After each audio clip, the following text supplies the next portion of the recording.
Whew. Thank you, everyone. Hello. That was hard-hitting journalism you saw in the owl. I didn't know you were going to show photos of me from high school. I have some surprises. Yeah, it's not really fair. You can't do it for President Biden because the technology wasn't invented when he was in high school. It's not really fair.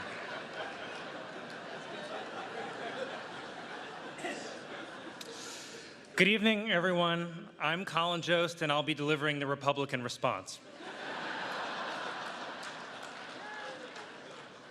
I'll be honest with you, I don't have a lot of time. I need to get back to New York because I'm juror number 5 on a big trial.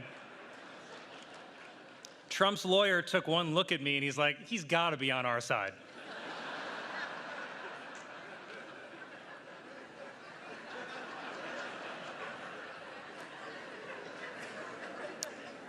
Thank you, Kelly, for that very kind introduction. Mr. President, Dr. Biden, Vice President Harris, Doug. Good.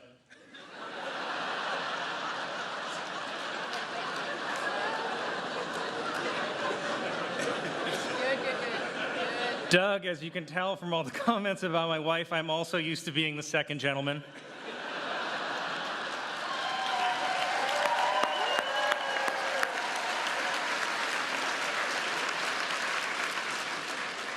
And I am honored to be here hosting what is, according to swing state polls, the final White House Correspondents' dinner.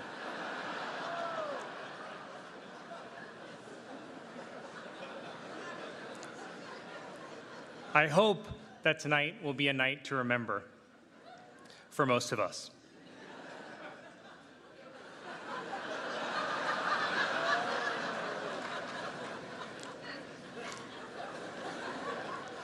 I was excited to be up here on stage with President Biden tonight, mostly to see if I could figure out where Obama was pulling the strings from.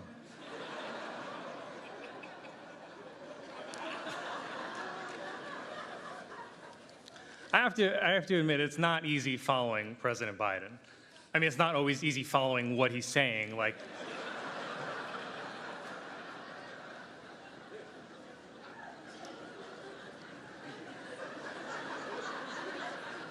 But before I begin tonight, can we just acknowledge how refreshing it is to see a president of the United States at an event that doesn't begin with a bailiff saying, "All rise."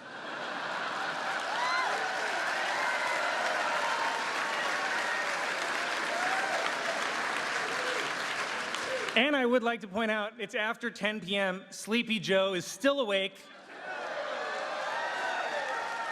while Donald Trump has spent the past week falling asleep in court every morning. Though Fox News said he was just being anti-woke.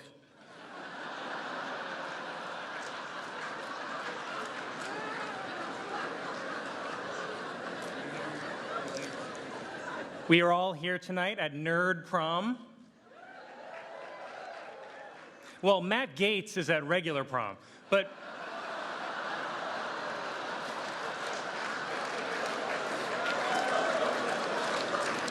I actually thought I saw Matt Gaetz here tonight, but it was actually just my own reflection in a spoon.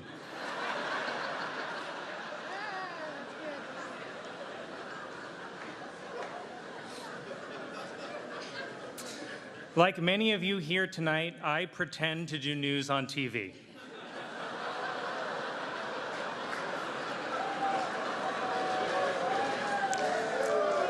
My Weekend Update co-anchor, Michael Che, was going to join me here tonight, but in solidarity with President Biden, I decided to lose all my black support.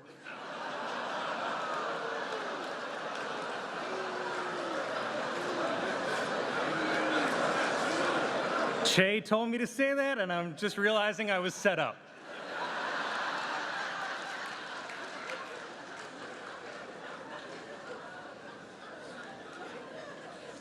I've done Weekend Update for a while now, but most people don't know that I started out doing the actual news. My first job out of college was as a reporter for the Staten Island Advance newspaper. They do not have a table here tonight, but they asked me to pass along this message to the other print journalists in the room. You think you're better than me?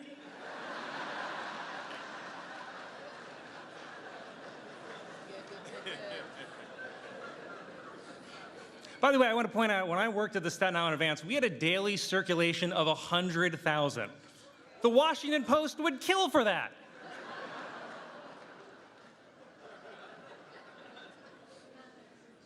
So as a former aspiring journalist, I want to genuinely congratulate all the award winners here tonight. Congratulations. The Correspondents Association provides scholarships to promising young journalism students who may one day be sent off to cover dangerous geopolitical hotspots like Columbia University.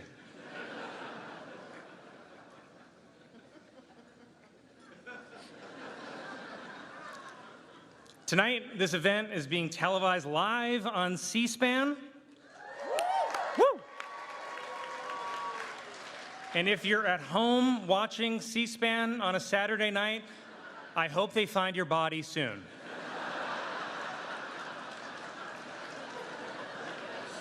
Before your cats get to it.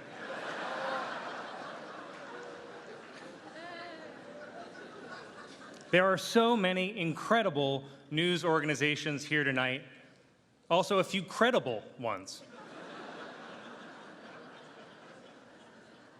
The Washington Post is here. Washington Post. They were the ones taking your coats at the door. Please be sure to tip.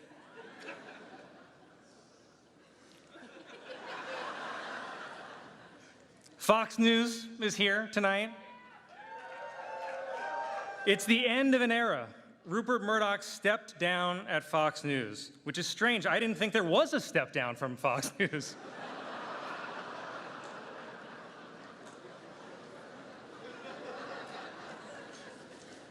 Trump Media is here. Trump Media, not at a table, just screaming loudly in the corner to no one. Wordle is here tonight. Sorry, I meant the New York Times. I forgot they do stuff in addition to puzzles. I have to say, it's not a great sign when the only thing keeping a print media company alive are games people play on their phones. Too chilling for you guys? This room just froze faster than Mitch McConnell.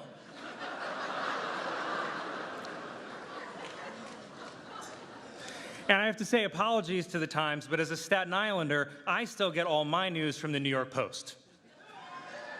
Thank you.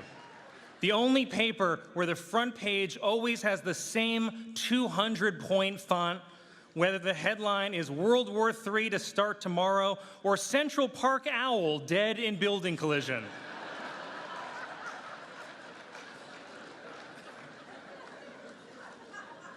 The New York Post is like having the New York Times summarized for you by a crackhead.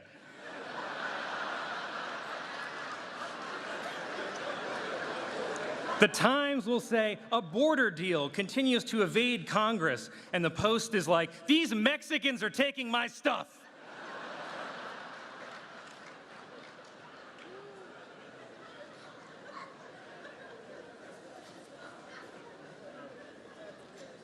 There are so many incredible individuals here tonight. Laura Trump is here tonight. Okay, I got one woo. She recently released a cover of the song I Won't Back Down. Upon hearing it, Tom Petty died again.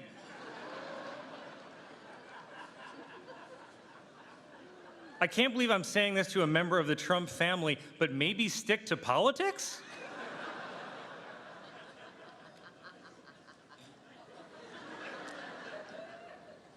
Senator Bernie Sanders is here because he's not the type to pass up a free hot meal.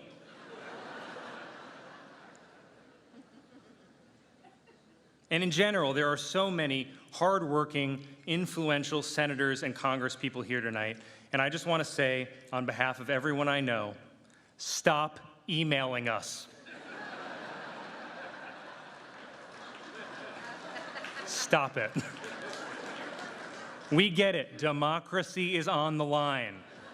And your plan to save it is to flood our inboxes like your Crate and Barrel.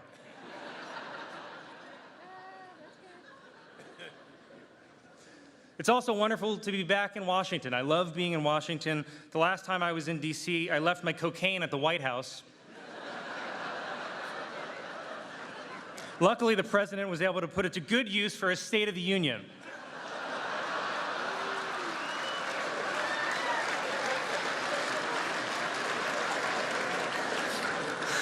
I'm kidding, of course. The president doesn't call it cocaine. He calls it high-speed rail. Woo, that's good. By the way, can you blame the guy for turning to cocaine? He must be exhausted, orchestrating 4 separate trials against his rival, rigging the Super Bowl, and gearing up to steal a second election. Wow.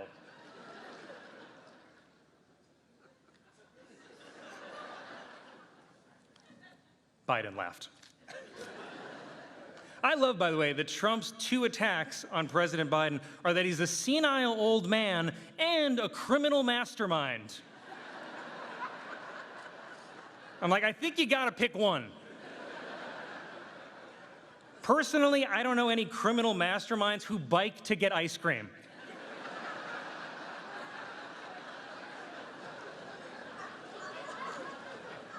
Also, it's not like Trump himself is young and sharp. I'm not saying both candidates are old, but you know Jimmy Carter is out there thinking, I could maybe win this thing.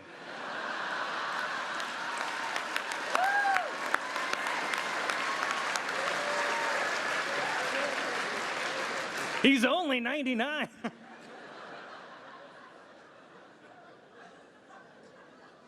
There is an election. There's an election 6 extremely long months from now. So let me see if I can summarize where this race stands at this moment. The Republican candidate for president owes $500 million in fines for bank fraud and is currently spending his days farting himself awake during a porn star hush money trial, and the race is tied?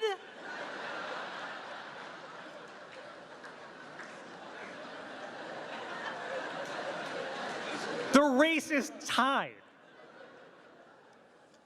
Nothing makes sense anymore. The candidate, who is a famous New York City playboy, took abortion rights away, and the guy who's trying to give you your abortion rights back is an 80-year-old Catholic. How does that make sense?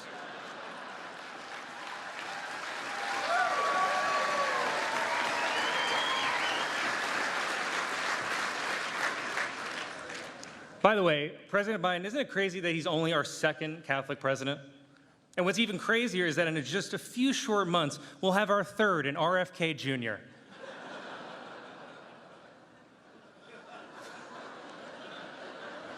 I'm kidding. Like his vaccine card says, he doesn't have a shot.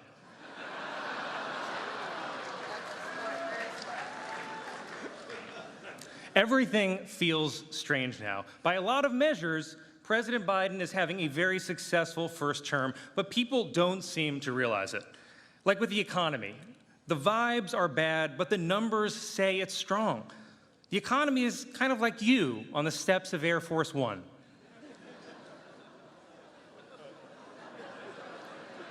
It feels like it's stumbling, but there is somehow upward progress.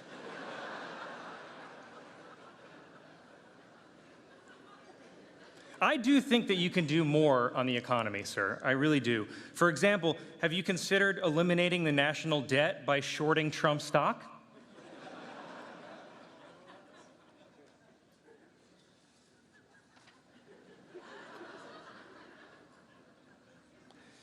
People keep asking if our lives are better than they were 4 years ago. Of course they are.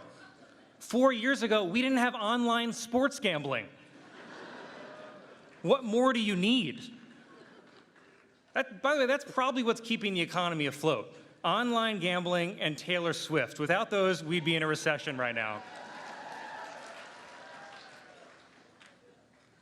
The problem is, people are always going to compare your first term to Obama's. But I think there are actually a lot of positive similarities. You both made big strides in healthcare. Obama got us out of a recession. You got us out of a pandemic.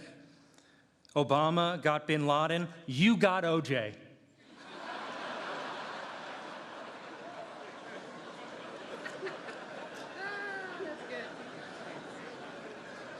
And by the way, now that OJ's dead, who is the new frontrunner for Trump's VP?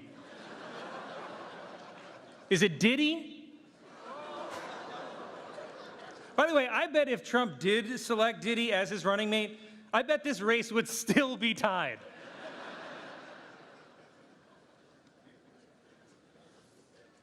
I think even some Democrats say that they are underwhelmed, but I think they're just not living in reality. Manage your expectations, people. It's like tonight. Sure, we all wish we were at the Waldorf right now, but we're at the Washington Hilton. And we have to make the best of it. Just be happy you're not at the airport Hilton.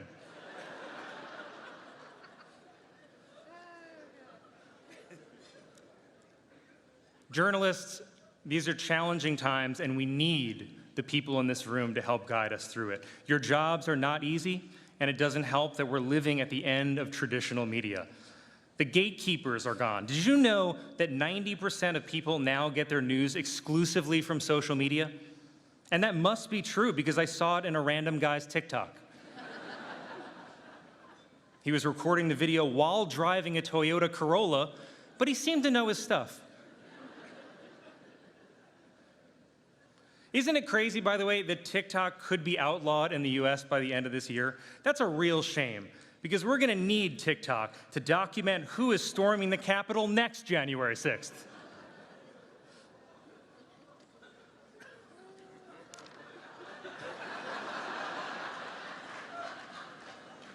Things are not bad for everyone, though. This may be the worst time in history to be a print journalist. It is the best time in history to be a courtroom sketch artist. My God, the most famous man on earth is on trial, and there's no cameras allowed. Just the artists, their pastels, and their desire to make Trump look as bad as possible. Every sketch of Trump looks like the Grinch had sex with the Lorax.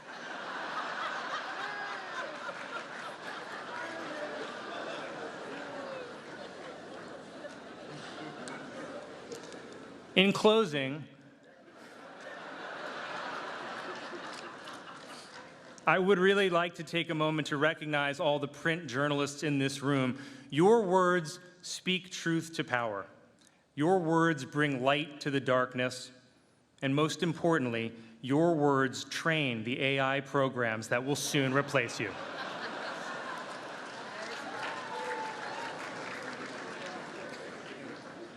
And finally, I wanted to thank my family, and I wanted to thank my friends for being here tonight to support me.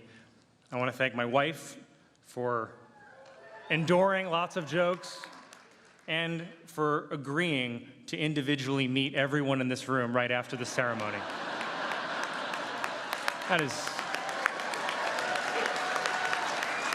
That's really special, honey. Thank you. Don't be shy. Come right up. She hates privacy.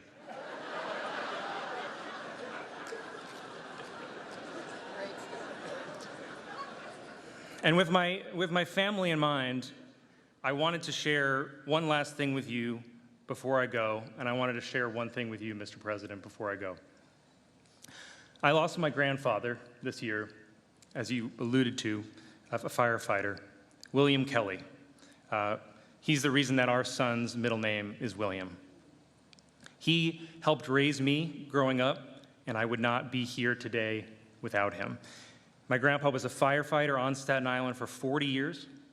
To make extra money for his family, he was a substitute teacher, and he painted houses. And since it's Staten Island, I should point out it's not like the Scorsese Irishman painting houses.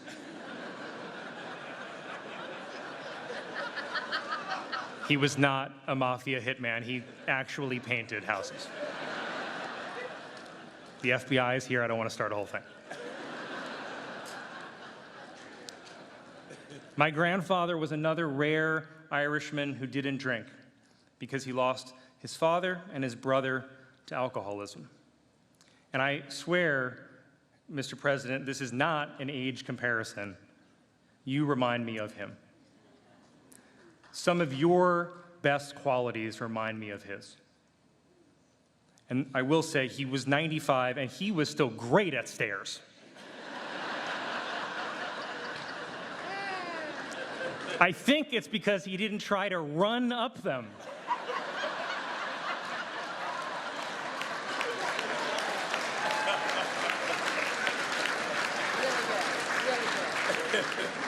But the reason that I bring up my grandfather, and I don't know if you realize, Mr. President, but Staten Island firefighters are not normally your demographic.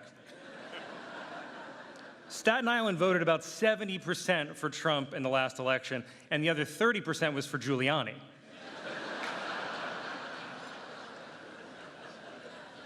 But Staten Island also sided with the British during the Revolutionary War. So we're not always on the right side of history. You remember.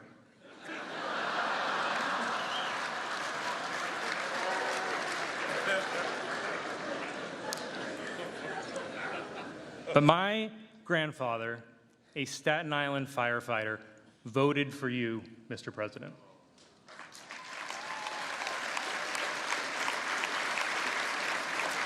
He voted for you in the last election that he ever voted in. I mean, I'm sure someone else will vote twice in this election using his name, but that's just how the democratic machine works.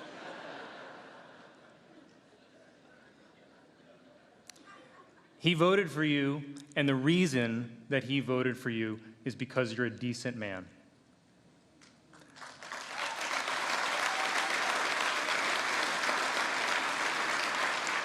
My grandpa voted for decency, and decency is why we're all here tonight. Decency is how we're able to be here tonight.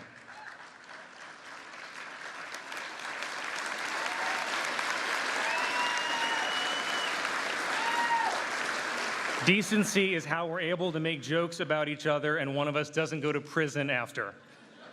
We go to the Newsmax after party.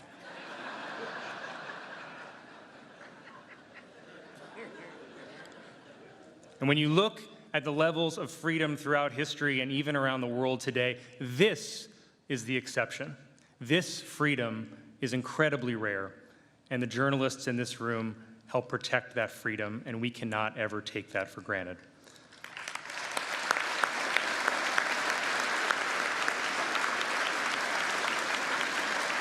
So, Mr. President, I thank you for your decency on behalf of my grandfather, and I thank all of you, almost all of you, for your decency as well.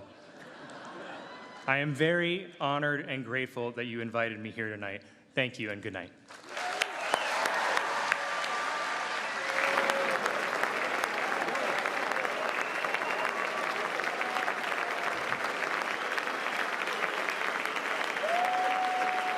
Thank you, Colin, and all of our speakers tonight, especially you, Mr. President. Thanks again.